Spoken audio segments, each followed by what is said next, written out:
Welcome, welcome. I know folks will be continuing to enter here for a moment. Friends online, can you hear me? I don't see any. Yeah? Great. So welcome to the San Francisco Dharma Collective. So happy to be here with you all. It's really, yeah, taking it all in. And tonight we're gonna stray a little from the book. So we've been doing Tsoknyi Rinpoche's Open Heart, Open Mind. And right now we're on mindfulness of the body, but we're going to take a little, I don't even know if it's a detour, maybe it's a accelerated course. Like the book will certainly get there into the Tonglen practices and the Lojong Slogans. So we're gonna start with just a little bit of settling in practice, and then we will make our way towards those teachings.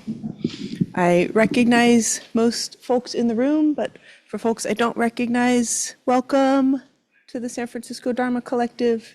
This is an entirely volunteer-run center, meaning you are here resting in the generosity of so many beings who make this place possible, and that all of us here get to practice in community together with our Dharma dogs and friends and otherwise. And Hand raised where there's seats open. So there's a seat. Okay. So you all have one over there. Just helps me know when people come in. 1, 2. We only have 2 seats, 3 seats. Okay, great. Thank you.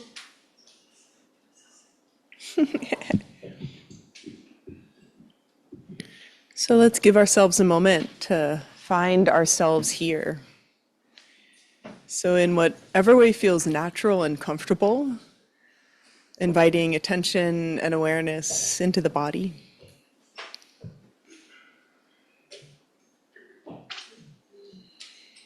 Often softening through the eyes, through the jaw. And then again, really softening through the eyes. They can be slightly open or closed, whatever feels like it gives you a sense of ease.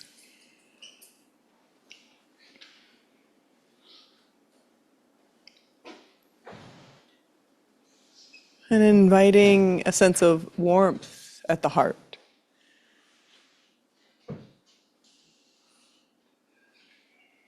Maybe there's a sense of opening and softening, but let's not force anything, just a warmth at the heart.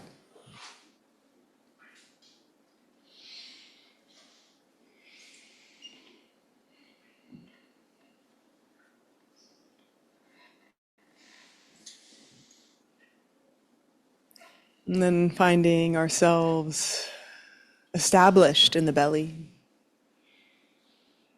As much as possible, bringing a sense of stability and groundedness through the base of the body, right here at the belly.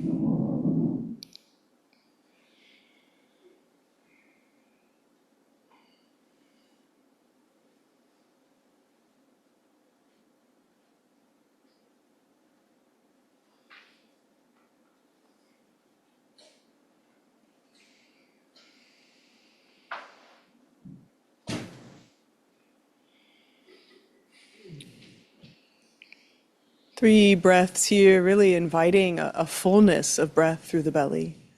So inhaling and allowing, inviting the belly to rise. And then allowing it to just gently fall with the exhale.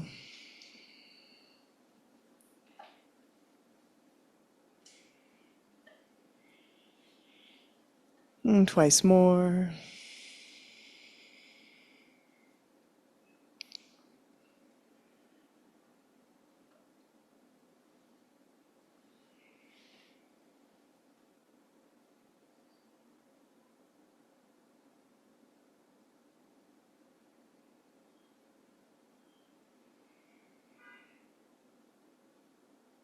Even as the mind, heart, and body are still settling.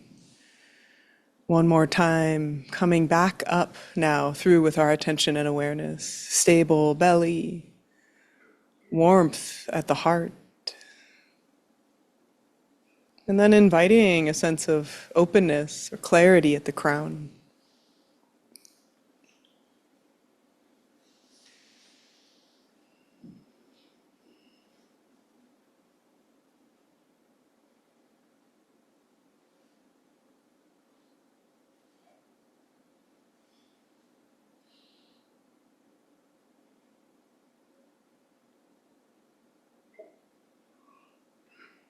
And releasing wherever it was that we were before we came here and all of its activities and requirements. And releasing as much as possible wherever it is we're heading after when we leave here.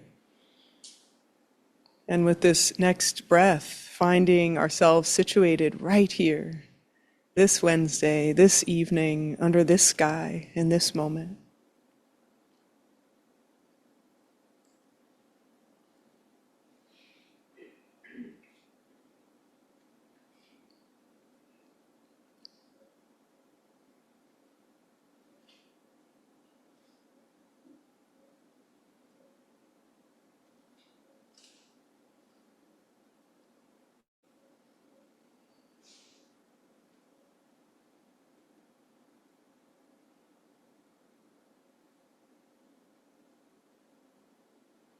And tonight we'll be practicing Lojong, these ingredients, these slogans, these sayings that invite transformation and resilience.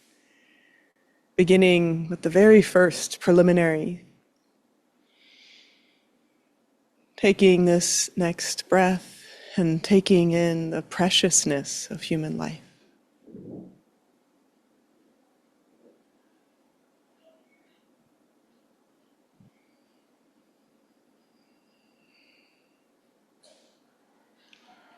Taking in this next breath as though it were our very first breath.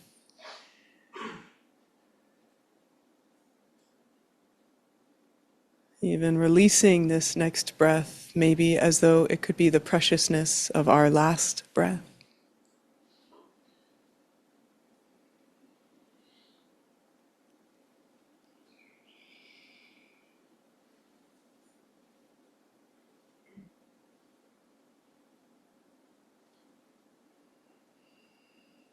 A couple more of these precious reminders of human life, breath by breath.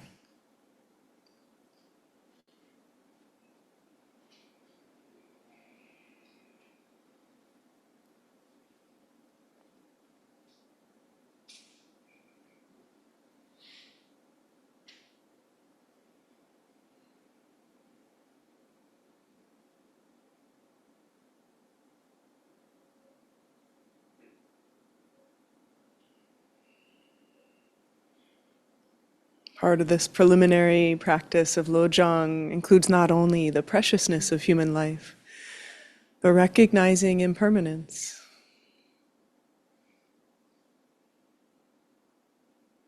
And how the truth of impermanence can really allow us to feel right here. Dedicated to our practice, opening the heart, clarifying the mind.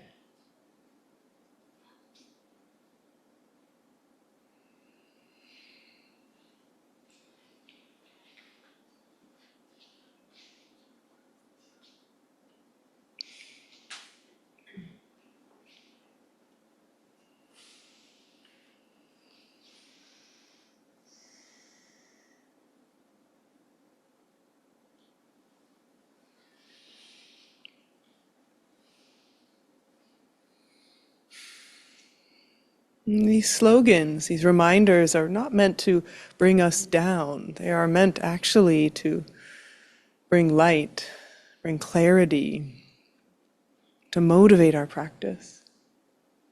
This precious human life, this inevitability of change and endings.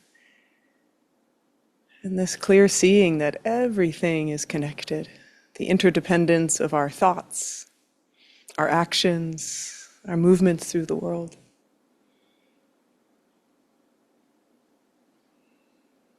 And considering the possibility that attending with care and curiosity to our next breath could be the most valuable thing we do today, dedicating ourselves to this training, the sacred opportunity of transformation and awakening, breath by breath.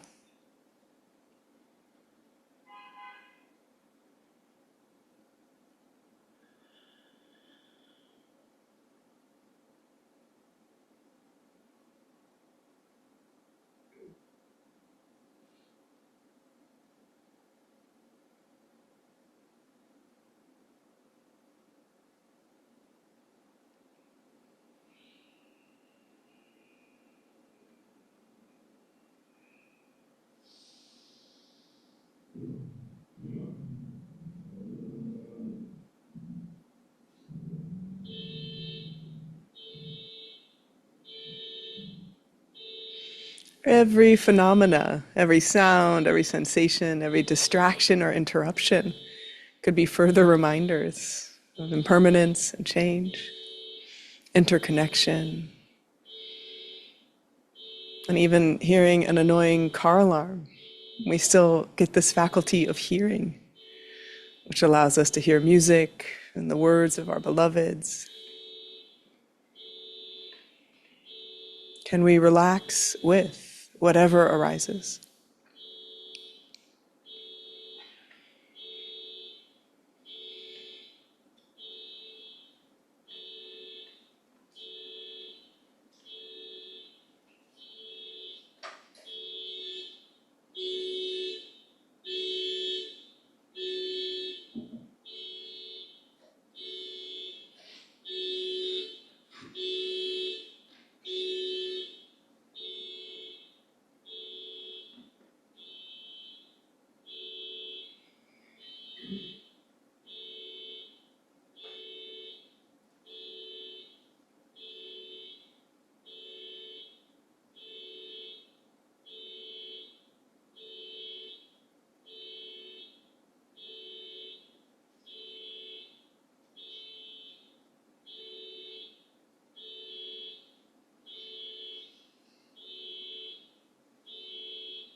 One more time, softening through the eyes, inviting that warm spark at the heart, this always already here sense of care, kindness, the very essence of bodhicitta, and stable, grounded presence in the belly.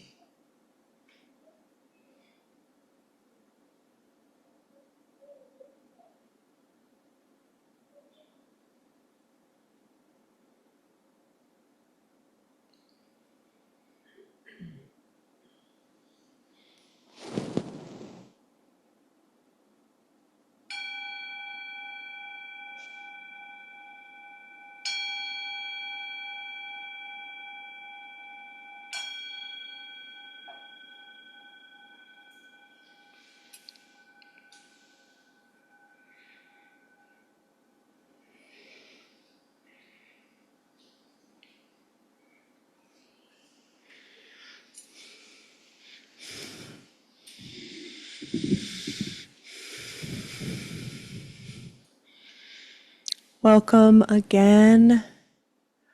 So wonderful to be here with you all. And as I mentioned, we're going to dig a little deeper into Lojong this evening. And many, or maybe most of you, know that this is a pretty special evening for me as a spiritual friend to you all, as a friend on the path. And I think there's something so special about these threshold events in our life when we lose someone we love, where there's this opening. There's kind of a, glimpse of what it's like to really not think about the future and the past quite so much, and to just be forced into the present in just this choiceless and very beautiful way. And some of you know I've been with my dad on this journey with him these last weeks, and I'm very fortunate to say, peacefully transitioned on Monday. And I got to be there with him. And as far as I can tell, he was not in any pain. And it was just a extremely beautiful reminder of the value of the three jewels, of the teachings, of the sangha, and of my own practice, I'll say. And it's very sweet. Some of you have said, thank you for being here. And I thought, where else would I be? I don't know. Like, this is home, right? And the teachings are home. And it's just such a wonderful opportunity. I was sharing with my friend Doug at dinner that there's this interesting oscillation with loss, at least I've noticed, where the personal salience of it, my dad is gone, like that has this unbelievable weight. But very quickly, it can often turn into, wow, like everybody experiences this, that universal.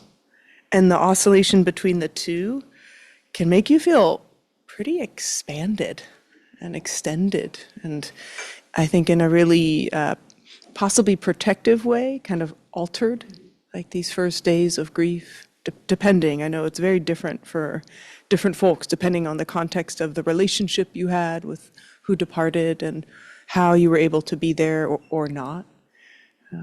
However, I do think times of grief are often what brings people to the practice. Can I get a show of hands? Who came to Dharma or meditation because of grief or loss when they first started practicing? Okay. Who came because of some other sort of pain or difficulty? Okay.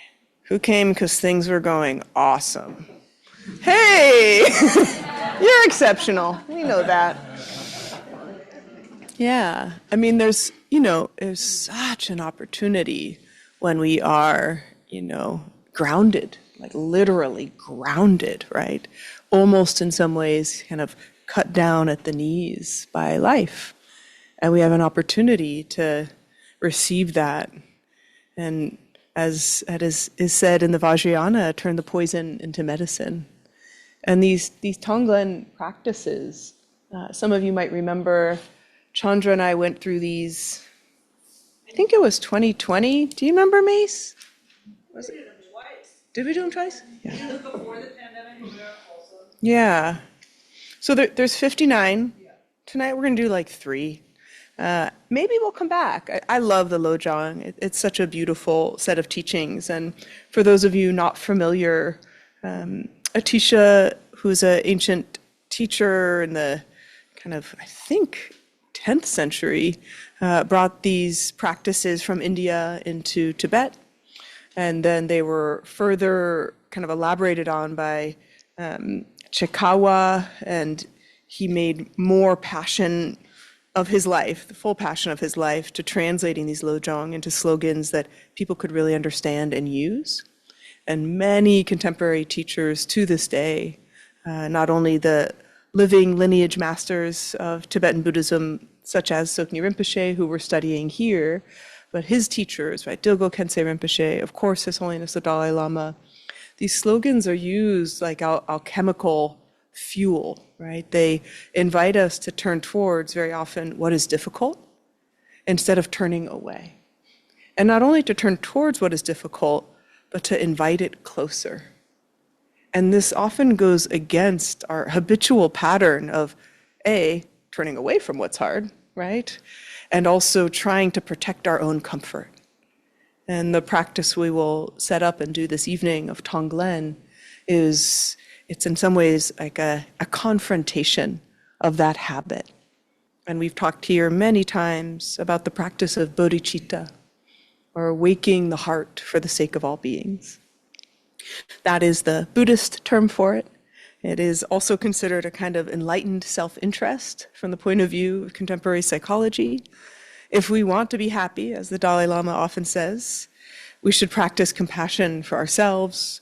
If we want others to be happy, we should practice compassion for them. Like, practicing compassion actually creates a great deal of our own sense of not just well-being and joy, but satisfaction, true satisfaction.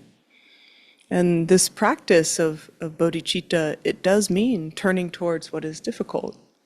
And we start here with this local vessel, and we try to transform it into an instrument that is clear, available, and loving. And that is hard to do, since we have these things called emotions that pop up all the time and often make us feel contracted, whether it's in anxiety or frustration or envy or contempt.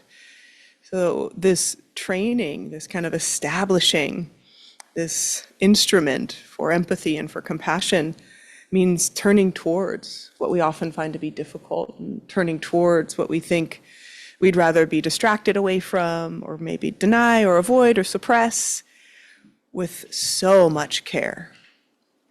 And it's interesting, these slogans, slogan is kind of a funny term. We don't really use it in contemporary vernacular. That's how it's translated from Tibetan. You could call it phrases or instructions. So these phrases or instructions, they have that same kind of confrontational quality. So the first slogans we already went through. Those are, remember the preciousness of human life. So easy to forget.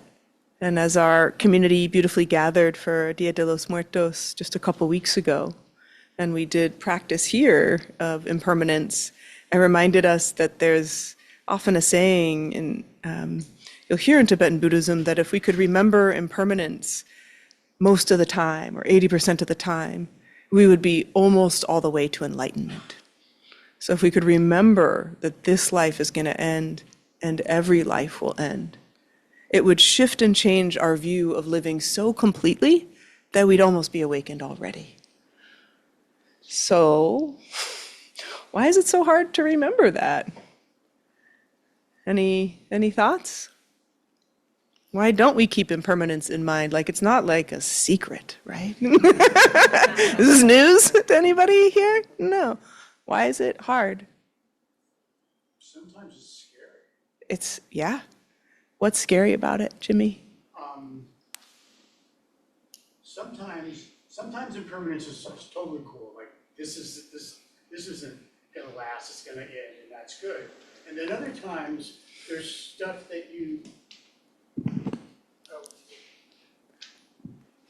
Other times there's stuff that you don't want to end, and however you know they're going to, and that can be frightening because it might feel painful in the future when this loss occurs, or when this thing changes in a way that I'm not prepared for it to change. Yes. And our fear, our anxiety, it loves to do that preemptive work for us, right? And the fear is almost worse than the change itself. Yeah. Oftentimes it is.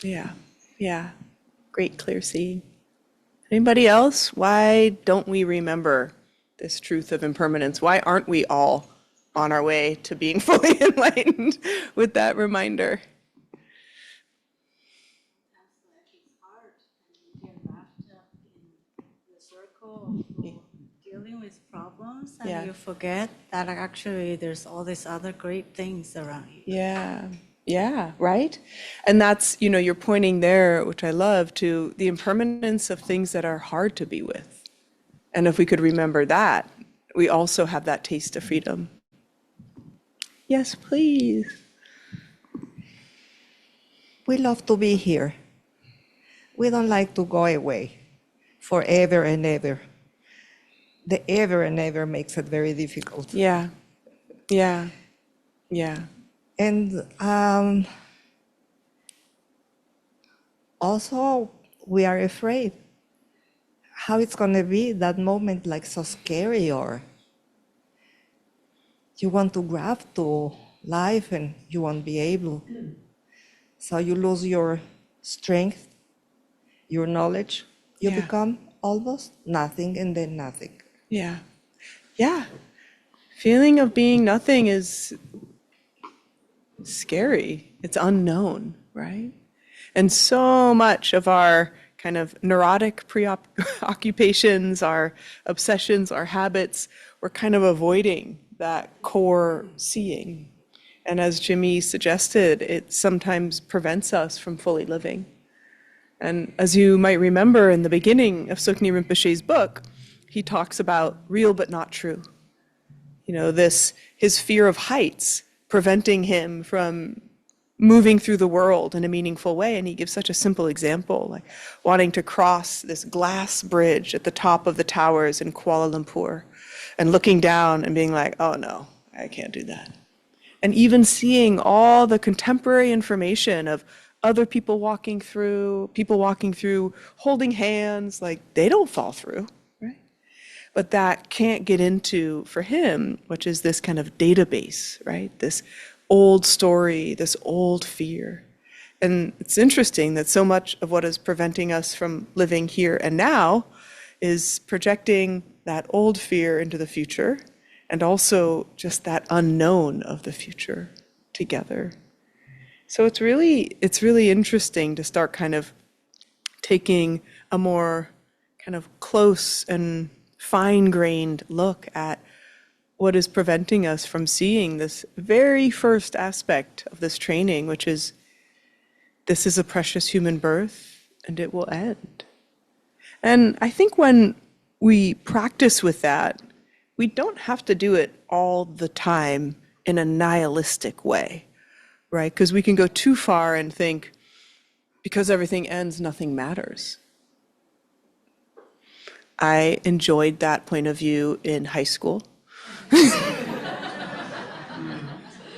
It has its advantages, and I think it's tempting in some ways, like kind of just like, fuck it, like it's all gonna end anyway.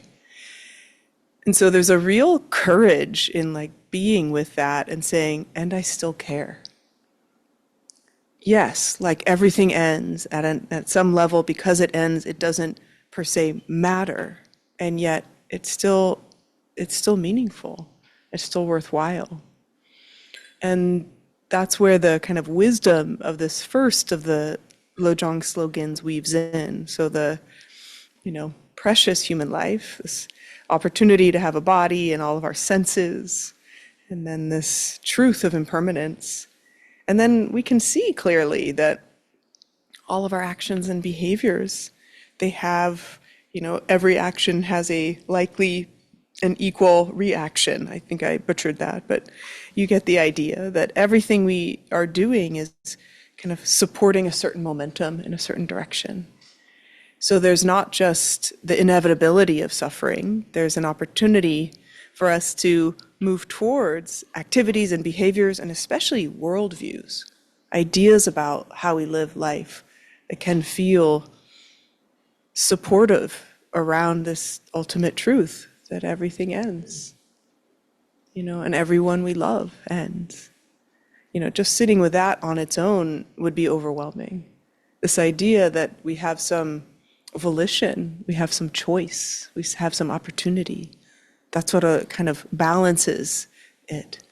And it's really the very beginning of how the Lojong starts to kind of stir our pot a bit, really invite us to turn towards what's difficult and see clearly one part of that first aspect of the slogans is recognizing the futility of samsara. Like, though we can almost entirely distract ourselves in this day and age, right? With food and music and, movies, it can be almost complete, so we don't have any moment of pause. There is a moment where distraction doesn't work, and we really feel like the futility of samsara. So often, it's funny, years ago, I had a call out from, I think it was like a BBC reporter about the Sunday scaries, which I think is so cute. I sometimes the phrasing and the way that the English speak, I just love it. Like the Sunday scaries is a very sweet turn of phrase. And I think some of it is, the end of the weekend and you're not looking forward to the work week. But I think often it's people on the weekend, like we try to fit in all the joy, all the things, all the doing. And then there's this moment where you actually have to let go of it and you feel maybe that hollowness or that emptiness of activity. Activity is great. Wonderful meals are great. Wonderful concerts are awesome. And this idea that there's other things that need to be forged for us to have a sense of meaning and purpose, which, again, in the circular logic, back to bodhicitta and compassion, we can do something that supports not just our temporary feelings of enjoyment, but this long-standing feeling of contentment and meaning. And then there's also one of my favorite slogans, we're going to get to Tonglen in a moment here, is transform all adversity into the path.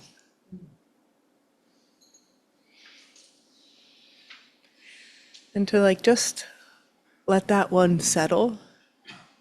Transform all adversity into the path.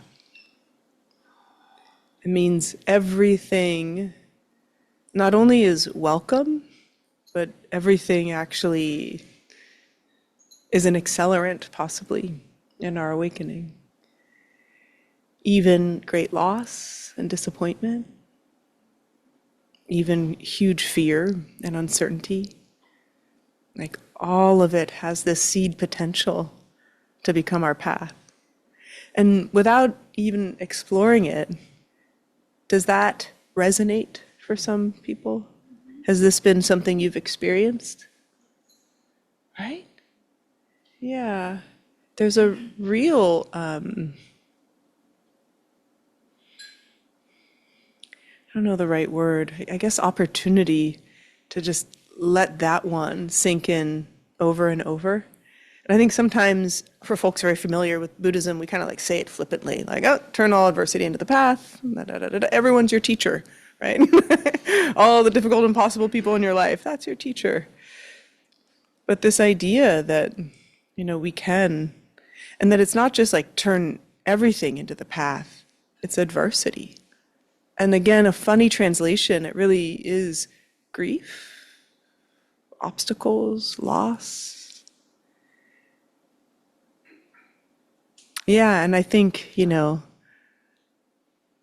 it's hard to do, especially when we have these, I think adversity almost implies a change we didn't ask for, And there's the subtle, ongoing, maybe, and sometimes not so subtle, of aging and sickness, right? So trying to turn that itself into the path. And to turn all adversity into the path, when that really becomes something bone deep, like you feel the truth of it, there's also the sense that these most difficult experiences are spiritual accelerants. These last weeks of my dad's dying has felt like a spiritual bonfire, so much heat, with all the fear and the sadness and the not knowing, and yet all the love that's also being unlocked, right? At that, there's so much opening, and it lifts up. For me, it's felt like it's lifted up anything in the way of feeling love, right? And there's been so much love surrounding me and surrounding him. there's this, you get to see, and that's not always true for all adversity. It can feel pretty raw, but there is often something that gets more revealed for us, more revealed for us.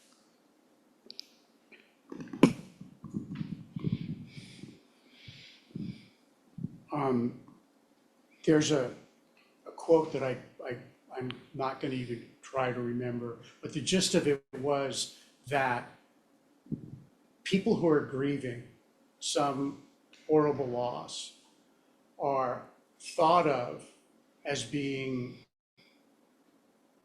closest to the spirit.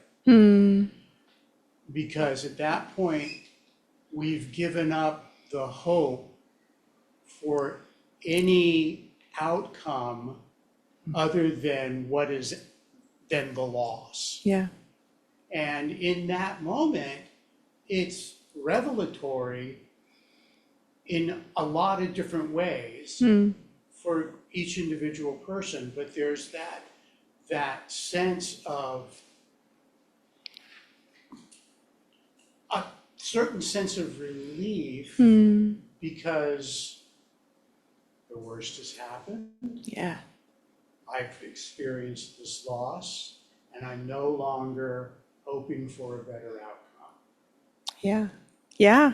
And again, the beautiful research supporting this, often termed post-traumatic growth, right? So not just the grounded on the floor, but also what becomes revealed in that context. And then you bring up the next slogan, which is maybe, I know we shouldn't maybe play favorites in the Lojong, but for sure is my favorite, which is give up all hope of fruition, right? So when we do these practices like Tonglen, we don't do them with an expectation of an outcome. You are fully committed to the practice of turning towards, because the other options are horrible. Suppressing, distracting, blaming, like not a good look. None of those. Terrible on your body, terrible for other people, right? Preventing you from the fullness of life. But you just commit to turning towards, but you give up the hope that it'll turn out the way you think it will, in a timeline you think it will. Like, give up all hope of fruition. I've shared with folks here before, I got to meet Pema and ask her, like, unpack that one for me. Like, this one is so tricky. And she said, it's not give up hope. It's give up hope of how it's gonna be. And this is back to, my beloved teacher, Jennifer Wellwood, dance the wild dance of no hope.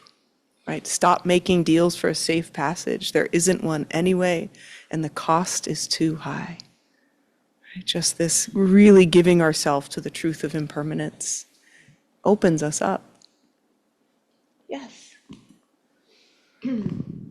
Well, various thoughts of what we've been hearing and thinking about. One, a little high school thing was, whatever you do, however stupid or fucked up it is, or doesn't work out or wonderful, chalk it up to experience. Everything's an experience. You learned that in high school? Yeah, that's a high school excuse. That's a high school excuse for bad decisions. But then the other thing is when you were talking about kind of like facing adversity, then I thought about what a gift it's been when I discovered Feed Your Demons practice. Yeah. Because that feeds into a lot of what you're saying now, both to try and take on that demon, whatever it is, and explore it, open it, go into it. And at least a couple of my few experiences with it has been at the end, I've come to, I have to accept it because the thing that's going on is not angry, forgiving, punishing, anything. It just is. It's implacable, but it just is. It's was one, and the other was just accept, don't be into all the wishing. So the idea of, Give up all hope. I spend a lot of time wishing for things to be something Yeah. else and try and accept without, and just say, well, but this is the reality. Beautifully, about wishing. beautifully said. Yeah, and I'm so glad you bring it up because we have a friend, colleague in the room here who we got to do the Feeding Your Demon study at the former location of the Dharma Collective 7, 8 years, how many years ago? Pre-COVID, another lifetime. And one of the things that came up in that study when we looked at and paid attention to people's journal entries, their pre and post surveys of their experience turning towards the difficult every other day, so 15 times over the course of a month, is there was so much compassion for the difficult. So it's not just turn towards what's hard, because what are your options? It's turn towards what's hard and find that you can love that too, right? This empathy for the demon, right? Just some difficult aspect or something we're not willing or able to experience. Our fears, our frustrations. Yeah, so this practice is infused with compassion and love. Turning towards the difficult, again, not like white knuckling it, like I'm going to turn towards what's hard because I'm a spiritual warrior. Good luck. It was like high octane, egoic spiritual materialism. Like you end up really missing the whole juice. And there's so much beauty and so much softness when we turn towards what's hard. Because keeping ourselves like contracted against what's hard, it can make us so rigid and so closed off and so closed down. Right? So there's such an opportunity in that turning towards. Any other questions or comments before we get into kind of the basics of Tonglen and how we're going to practice it together?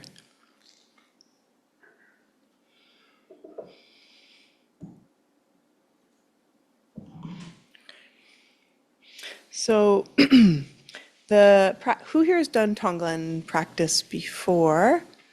All right. So this is such a beautiful and kind of, I would say, foundational practice for sure in Tibetan Buddhism.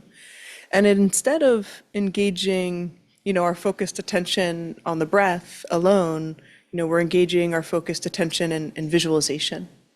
And in general, visualization practices still help us train in attention, so still help us with that mental clarity. But this visualization practice also invites that compassionate, that inactive compassion, right? That extension of our own heart. And beautiful research coming out of the University of Wisconsin, Madison, has examined that even this imagining of compassion has the same potential of allowing us to act with compassion, right? And that's seen through the study not of just of what people are saying, but even looking at fMRI scans of their brain when they're thinking about compassion and then enacting compassion. So it's not just that these practices are of benefit because we're giving ourselves that beautiful feeling of compassion. We actually really are doing the spiritual warriorship training by doing these practices. Like there's a real power. Sometimes people struggle with compassion practice because it kind of feels like just wishing, like I just wish you were free from suffering. But there is a real potency, right? We're creating momentum. We're creating this pathway within us for that kind of compassion. And in the Tonglen practice, there's really two kind of phases of it. We give ourselves a target of our compassion, so a subject, a person, a situation, and we really turn our mind towards that simple quivering of the heart of, I want this being or this situation, I want to take some of the burden. Like out of the generosity of my heart, I want to hold some of it with you. So that kind of taking, I'm gonna take some. And then we extend out what we would imagine to be exactly what is needed, which is, 99% of the time, love. But maybe, maybe love is a struggle for us. Maybe we want to offer someone a beautiful bouquet of flowers or a really nice cup of coffee, something that feels this generosity of the heart is being opened. And one of the things I thought would be meaningful for tonight is for us to practice for people who have experienced loss, which is every single one of us in this room, right? And just this incredible story of Gautami that is, said in the time of the Buddha, she had lost her infant son and was really out of her mind with grief, right? Completely understandable to be out of your mind with grief, losing a child. And she was going everywhere asking people to, help her child who was clearly beyond help. And someone very compassionately told her, you should see the Buddha, he could help. And he invited her to, visit all of the people in her village and collect a single mustard seed from anyone who hadn't had loss. And the process of that, it just broke her heart all the way open. There was no seeds to be collected, right? And, just again, I know we know this, but there's something so powerful about practicing it together. So I'd be curious in this room, like who has lost someone meaningful to them in the last 5 years? Okay. How about in the last year? How about in the last 5 months? Yeah. Very tenderizing. And to lose someone that we care about, even, in my experience, and I really, I don't want to emphasize this because I know not everybody is able to be with their loved one when they die. But like for me to be there was my heart's full desire. And even in that, the best of circumstances, 91 years old, surrounded in love with his beloved daughter, oof, it hurts, right? Even the very best of circumstances. And to give ourselves that as the target of our Tonglen, just this deep care for the pain of loss. So we're going to do the practice, starting with everyone in this room. So take a look around at these beings, your fellow travelers on the path, your fellow companions in loss, which is also companions in love, right? And we'll start by doing Tonglen for one another. And friends online who we can see, and maybe even if you want to put on your video for a minute so we can see you, we're practicing for you too.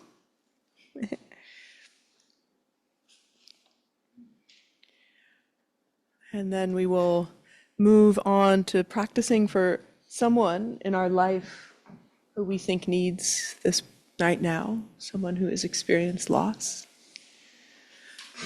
And then we will give that practice. I'm actually, spoiler alert, I'm not going to tell you the last part. So you'll have to try to not fall asleep, which I think that car alarm is going to help us. I have a feeling the minute we start practicing, it's going to start again. You're such a bodhisattva, Mies. Everything. Even that car alarm. And this of course is a practice of turning towards what's hard. And that can be hard. And if there's points in the practice where what feels right is coming back to the breath, please come back to the breath. So because I don't know everyone in this room, can I get a yes, I am willing to come back to my breath if I feel overwhelmed? Yes. Okay. Yeah. And these are practices sometimes we can't do on our own. It's such a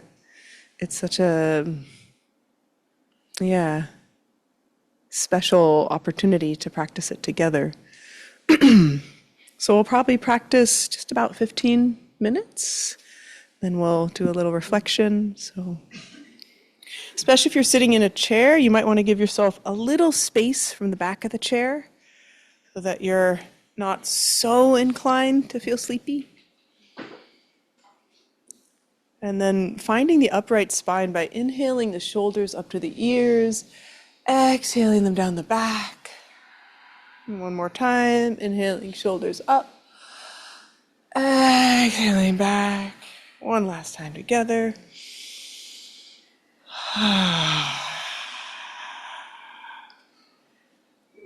And then re-finding the breath and the body.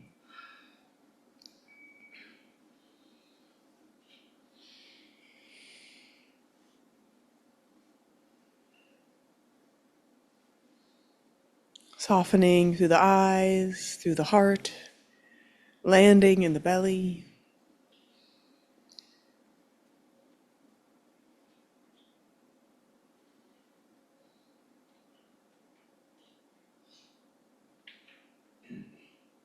And feeling not only the support of the ground beneath us, but the support of spiritual friends here together.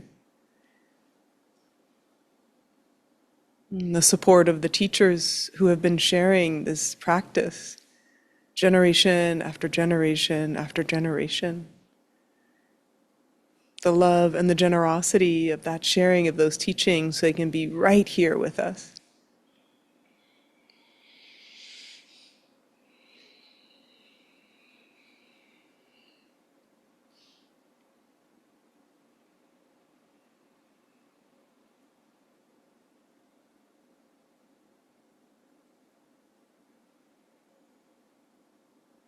And with Tonglen, we often start with what's called a flash of emptiness or a flash of openness.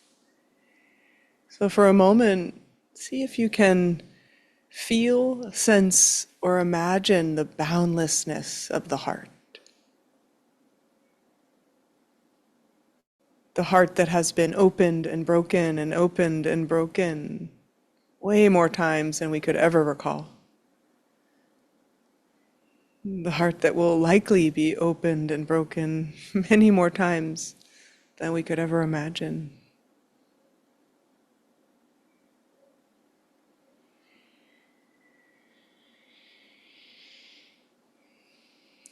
And imagining this vastness of the heart that can hold so much.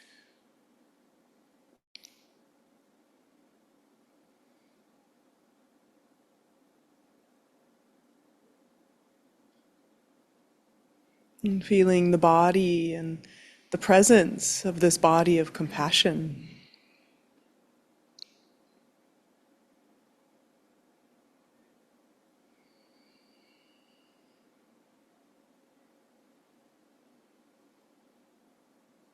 And bringing to mind the beings in this room, some of whom are known, others who are unknown, all of who have felt a sense of loss, heartbreak.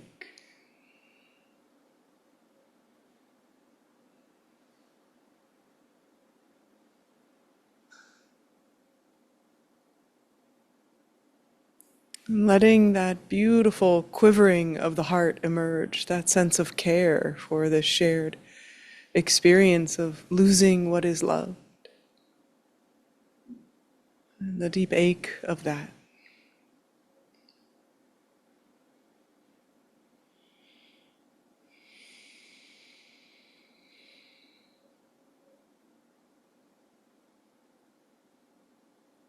And imagine the possibility that we could lighten the load just a bit. That by extending our heart and our care, we could hold with our own heart the hugeness of loss. And with our next breath, we imagine and inviting, welcoming, asking, can I hold some of this? Can I support your loss? And with the exhale, extending, May you feel loved and supported in your loss. May you feel connected. May you experience belonging.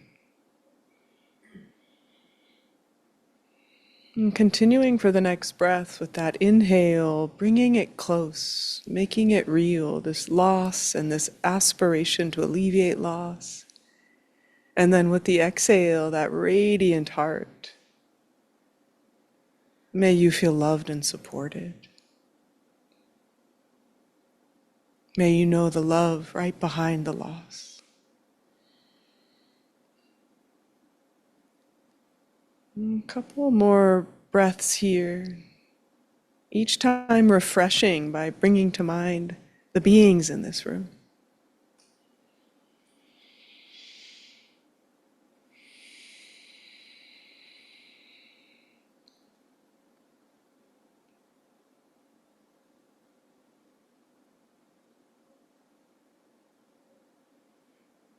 And with the next exhale, releasing the words, releasing the energy, returning to the body.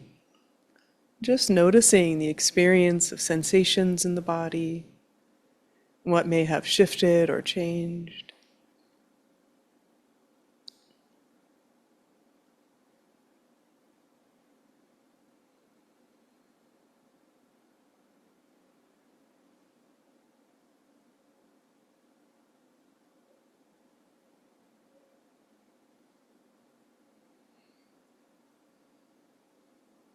And then bringing to mind one person in particular, someone in our life who is struggling with a loss of a loved one. Bringing them vividly to mind as though you could see them in front of you and really feel that heart resonance for their struggle, their difficulty, their pain, their heaviness.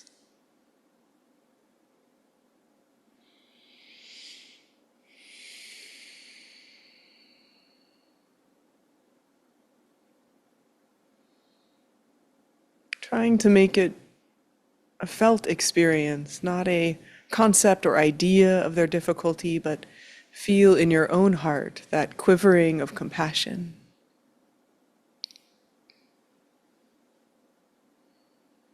And then again, slowly with the breath, on the rhythm of your own breath, drawing in with the inhale and extending and radiating love with the exhale.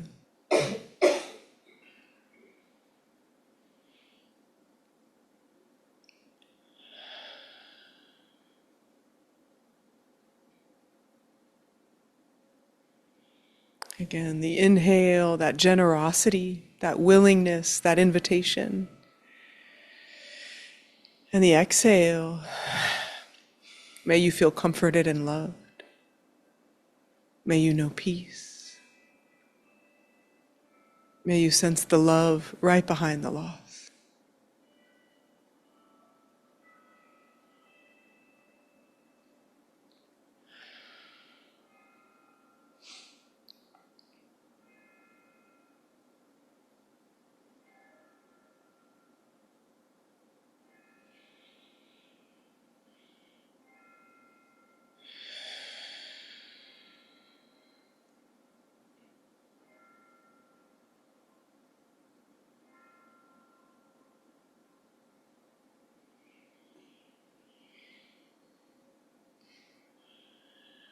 Just 2 more breaths here, inviting in with generosity,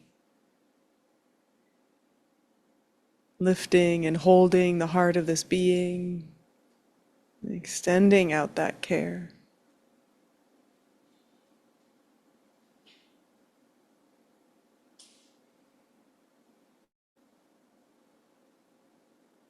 And then again, releasing the energy, the images, the words, and coming back to the body and breath.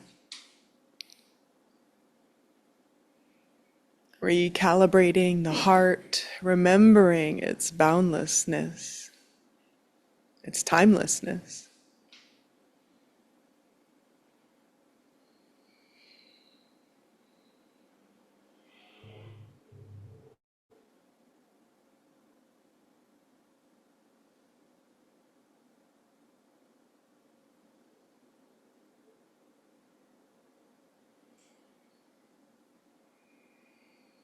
Taking a moment here, and considering that at some point in the future,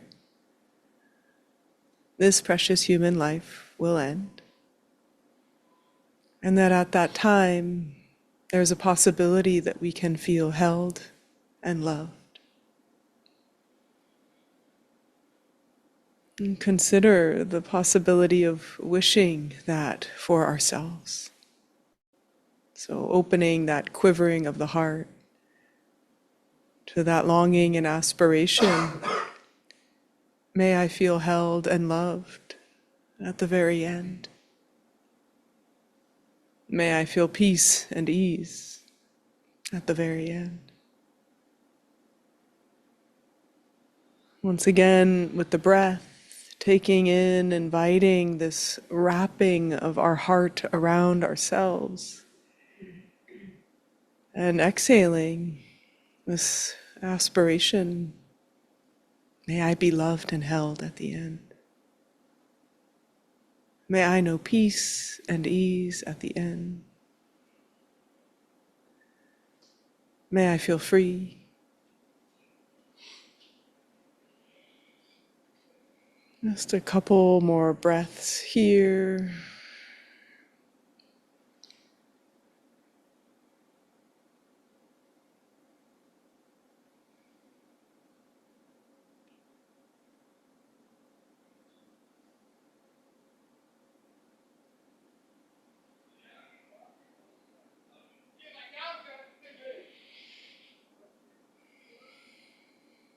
And if there's tenderness or tightness, no problem, just relax.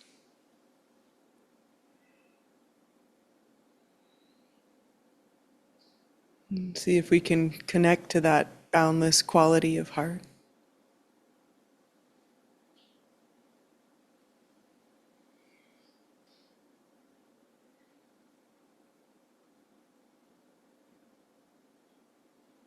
And then we extend and expand the aperture of the heart into this outrageous aspiration.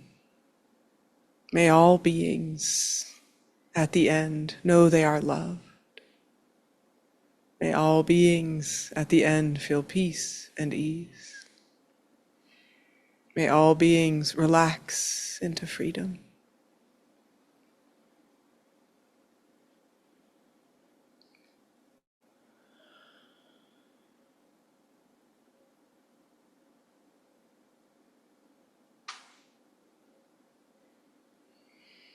Really exercising this beautiful muscle of the heart of boundless compassion.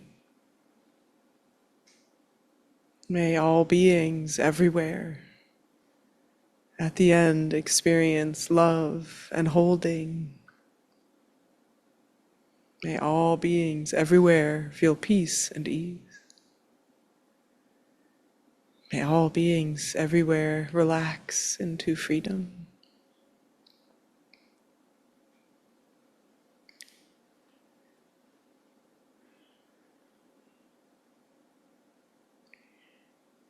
Releasing the words and allowing ourselves to just rest in spacious, loving awareness.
Thank you for your practice.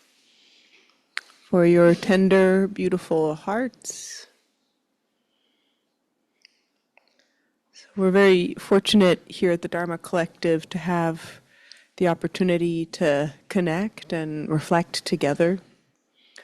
And what makes that possible is creating a space where we are listening with the ears of compassion and speaking the voice of compassion. So as we're sharing with one another, doing so in a way that's really kind of considered and considerate of what we're sharing to the group.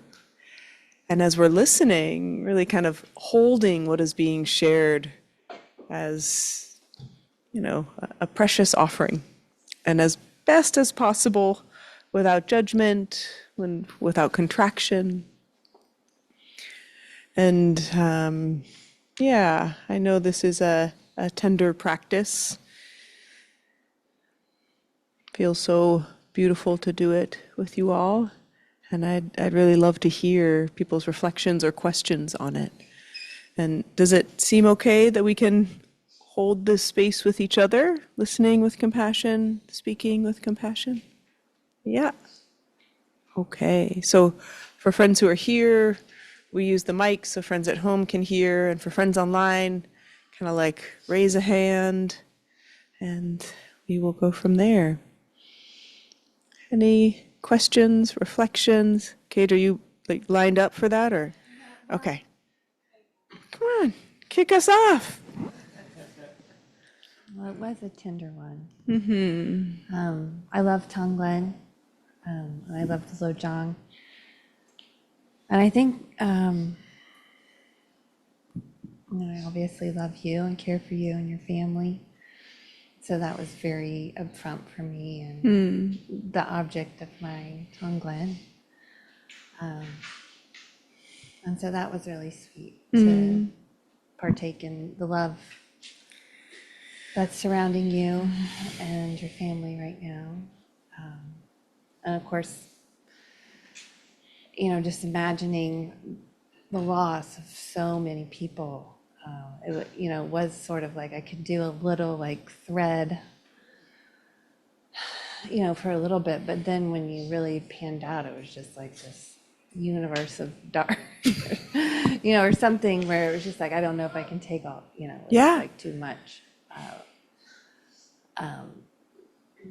And so it was a really beautiful practice. And I think I've been wondering, I've been doing a lot of deity yoga, I think, and steeping in the wisdom. And so it feels nice to come back to the compassion. Yeah. And both are beautiful. So yeah. I guess that's all. And can I ask you a question? When there was I'm not sure if I can hold it all, or was there and that's okay? Was it? Yeah. It was just so, I had to just throw it into space or something. It was too much to kind of physically take in. Yeah. So I think just do a little dance and twirl and let it into the sky. I think it's interesting because all of that suffering is always already here, right? And it is overwhelming to open to all of it, and yet it's already here. That's the thing for me I always find so interesting when I try to relax into that opening, because it's not as though by considering it I'm fabricating it. It's already here. And I'm curious, how do you feel like the wisdom practices might be informing your compassion? Well, I think that I have been wondering this, and I think since it is a Chinrezig practice, it is a practice of compassion.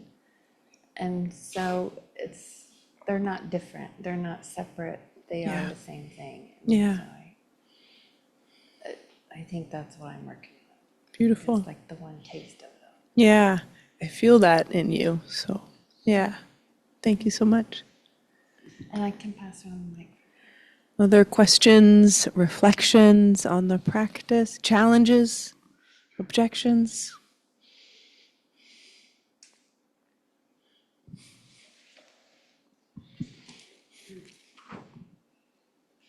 I feel like it's such a my reaction to grief is always to close down and just sort of like, I just want to take care of myself. And I'm not saying it's like a pity party, but it's not far from a pity party in the sense of just, you poor thing, and I'm so sorry. And people are respectful, and I'm sort of like chasing them away by saying thank you very much, and turning away. So there's something so counter my upbringing, I guess I'd say. I don't think it's counter natural, because I think that little kids, probably myself included, want to go towards comfort others. So it feels like rather than the practice, I think rather than being stuck in sort of just poor me, I don't get to have the world the way I want it. And, it sort of feels like it goes much more in the direction of, isn't that hard? Isn't that tough? And how difficult that is. And yet, as you're pointing out, this loneliness is all, we're sharing the aloneness. So it doesn't feel like it just feels like it's more kind of buoyant rather than diminishing the grief. It feels like it sort of carries it in some way. So it's just such a lovely way to pivot that I'm so grateful for it. Yeah. Beautifully described. And, I think, I'm so curious. I imagine there's a lot of people in this room. Anyone here have a tendency towards feeling sadness or grief and wanting to disappear or hide away, make a blanket for it? Yeah. Yeah, right. And I think that is, it's interesting because some animals, when they're wounded, right, they will leave the pack. However, and I've mentioned this before, but I will again, because it's such an honoring of my dad, but his work with uncontacted tribes and seeing that there's no doors on any of the huts, right? So like, where would you go with your sadness? And I had the sense that, just the presence of music and ritual and like collective gathering is how, we can meet grief. And then I think in the Buddhist context, you really, that invitation to turn directly towards it. And it's interesting because when we do close down with our sadness and our grief, it kind of like the pity party, there's something about it that's almost like satisfying and we're like, we feel a little special. Sad music, ice cream, it's like, no world, it's like, and like we are missing out, we're missing out. And that's like today walking around and, seeing everything and being like, you are gonna die and you're gonna die, and someone who's died, like opening to that, and you actually have that. I was telling me, I was like, I might be kind of manic right now, just with the like openness of heart, that broken, open heart possibility. And when we turn towards just the sheer volume of loss, it can shut us down and it also can open us up. So thank you, Tom. Yeah. And will you say your name again? Shelley. Shelley. I'm new. Yeah. And all practice are new. Great. Wonderful. But Welcome. I actually had a realization today. A year ago, a cousin of mine, we grew up together. She died of cancer, and then she left 4 daughters. Oh. So I think I, at the beginning, was refused to accept that happened, and just almost like don't wanted to think about it. Yeah. And then I immediately went to action into the protective mode for her daughters. Yes. But it's all practical things, right? Do you have money to buy things? Are you come over for Christmas? Let's go to a trip, all that. But just now when I was going into the heart, I actually think they actually maybe need more tenderness and the compassion from me just on the emotional side instead of just all the practical things in life. And I actually, the first time I felt like I can feel my heart pumping. I can feel it in my belly pumping really hard. And then when we talk about the expansion of it, and I feel like, okay, I have enough to do that for them. So that was very special. Thank you. Thank you. And thank you for sharing that. What a beautiful, we do need to do the things in the world and do that instrumental level of compassion, and then to find like the tenderness too. Yeah. Thank you so much. Yes, Noemi. So the practice, it's not, we're gonna die, so,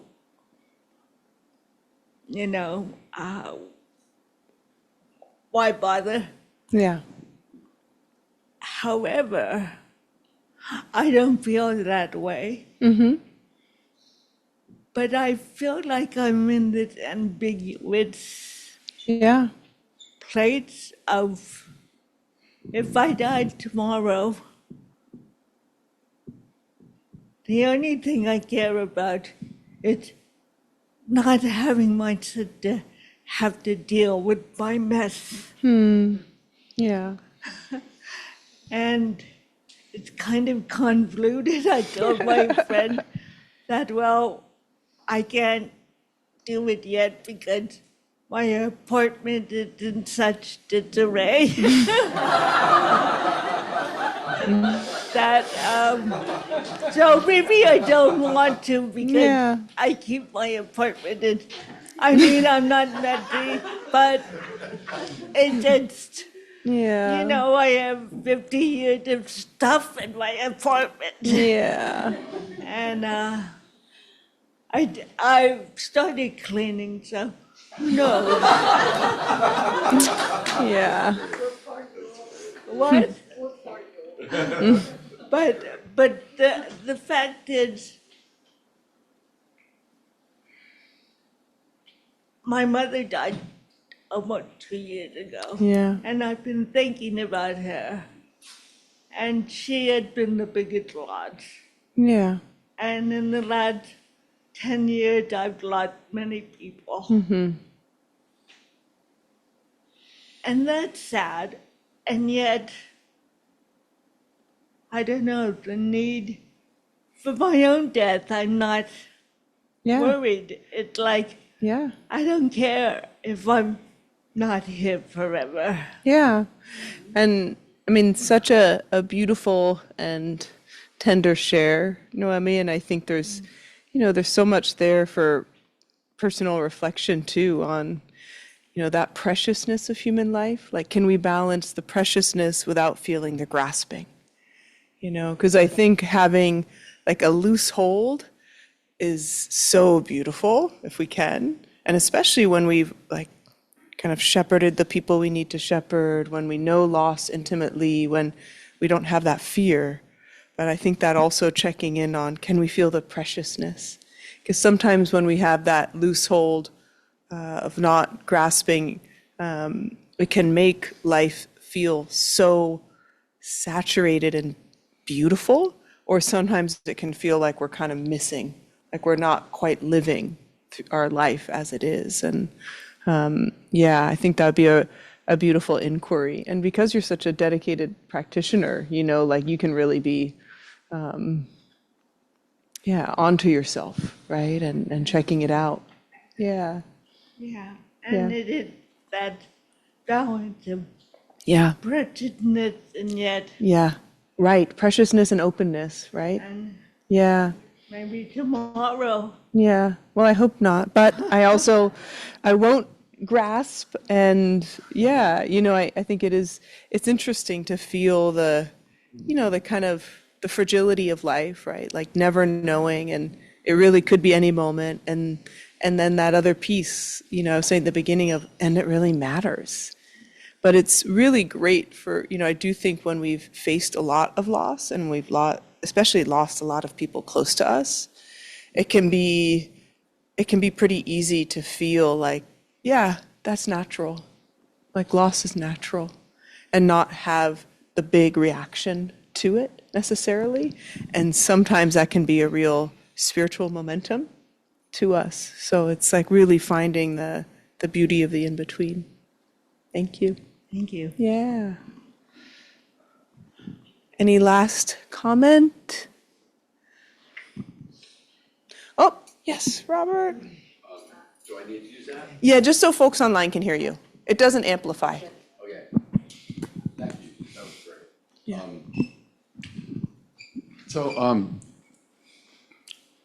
Okay, to the point. So I've lost two really important people in the last week, right? And it is what it is, but I'm not freaked out about it, okay? One was my mentor, who was like my personal wizard for 20 years, literally, you know? But he was old and he had dementia, and I got to see him. And how I honor that is by, I passed down the knowledge from that guy. He was one of those guys, you know? And then the next day, I was celebrating something, and then I worked with a lot of men, and one of my most closest men, he died in a motorcycle accident the next day, right? And the reason why I'm here Wednesdays is because Wednesdays used to be my night with him. And so, and he had done this huge breakthrough. He had one of those, a lifetime's worth of holding stuff that he finally let go of. And he said, I so appreciate you. I'll see you tomorrow. Boom. And he was gone, right? And the last thing he said is, thank you a lot. And what's more precious than that, you know? And here's the other thing. So his mom is one of my clients, and I was just with her before coming here. And she's the opposite. She's totally enmeshed in grief. All his friends are like rolling in grief. And I accept that. I don't think it's so healthy to be completely like that, because you start to lose hope. You can go into hopelessness, you can go into depression, all those things, you know? So I think there's a sweetness in the loss too. But I think how I honor it is by the way I live and like sharing this kind of information, you know? So, life is what it is. So I'll tell you what my mentor always used to say. We're working on attachment to loss at some point, right? And he said, so you can either be like attached to the grief and suffering that you never have it again, or you could actually be totally enthralled that you ever got to experience it at all. So, kind of gratitude shapes the quality of my life. Yeah, I feel that. As does fear or any of the other things, we get to decide the lens. But that's what we do here, right? If an experience comes up, it's not the experience, it's how we decide to respond to the experience. Yeah. So the deeper our practice, hopefully, the more compassionate we are. Yeah. And it's still tender and it's still difficult. Yeah. But we have a choice. Yeah. I believe. Yeah. So beautiful. So happy you're here and able to be here.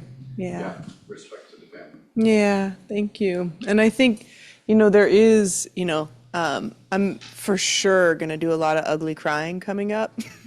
Not tonight, not at this moment, but like we can open to what's happening as opposed to the projected story, and I think you're pointing to that, Robert,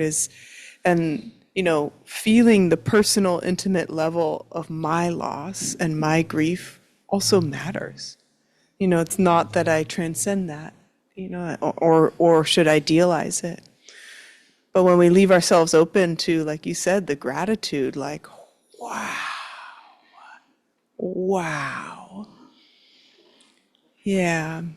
And it's such a blessing if we can feel that. And I was saying earlier to my friend that I think, I do think this devotion to life is really accepting what life offers us. So again, that turning all adversity into path, turning everything into medicine. And this devotion to life it's kind of, you can work your way into it with just gratitude for being alive, gratitude for the beauty, that then will transform itself into awe. Like, wow. And then you're kind of backing yourself into reverence. Like, God, this is incredible. And reverence has this quality of humility. And then you're like really in right relationship with life, and I think when we have these big ruptures and thresholds, like we can rapid cycle all the way to just devotion, right? Let ourselves bow to the way it is and find those tears of gratitude right alongside the despair and the, feeling of worry and pain and hurt. And it's just kind of letting it all move through, which offers such a beautiful opportunity. And what I love about Tonglen is, we just did this as an extended practice, but we can do it on the spot in the moment, right? When we face and see the causes of suffering, the conditions of suffering, the experience of suffering of people around us, whether it's reading about it in the news or seeing it. And we can just feel that heart quivering, open the heart all the way and extend it out. So let's, on that note, come back to our body. Our breath is precious human life.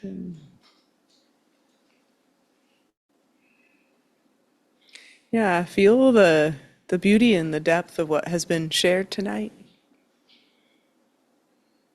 This sangha, this Dharma, feeling the sense that this is its own energy and that we can offer, donate, dedicate this energy. So if it feels comfortable, placing hands together in front of the chest and dedicating the energy of this practice for all beings everywhere. May all beings everywhere know peace and ease, have a happy and calm mind. May all beings everywhere experience joy and love, belonging and peace. May all beings everywhere, all beings of all time, feel free.